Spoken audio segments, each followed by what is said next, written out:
Christ Triumphant, April 10th, Daily Devotional by Ellen G. White. Only genuine faith survives when tested. And Israel saw the great work which the Lord did upon the Egyptians.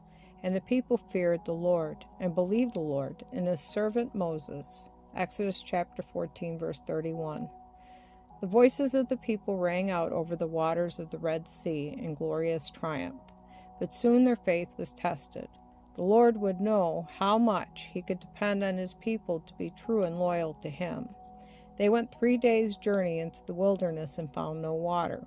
And when they came to Marah, they could not drink of the waters of Marah, for they were bitter. The people murmured against Moses, saying, "What shall we drink?"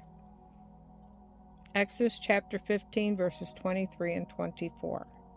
Instead of trusting and fearing the Lord, believing in him under apparently discouraging circumstances, they cast reflections upon their leader.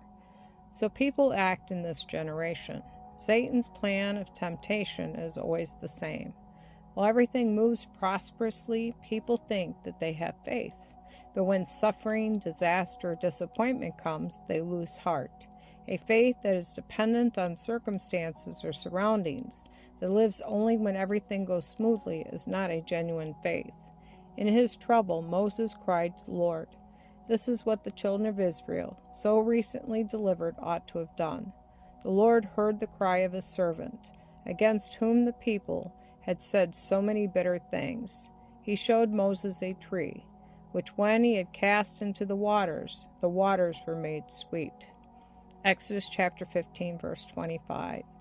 It was not the virtue of the tree that turned the bitter water to sweet. It was the power of him who was enshrouded in the pillar of cloud, the one who can do all things. Did the people then appreciate and acknowledge God's blessings?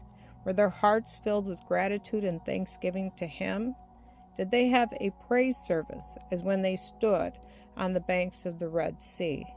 We have no evidence that their faith was strengthened by God's mercy and grace and love toward them. When trial comes to prove us, when we cannot see an increase of prosperity and comfort before us, but a probable lessening of these things, when there is a pressure necessitating sacrifice on the part of all, how shall we receive Satan's insinuations that we are going to have a hard time, that everything is going to pieces, that there is sore trouble ahead of us?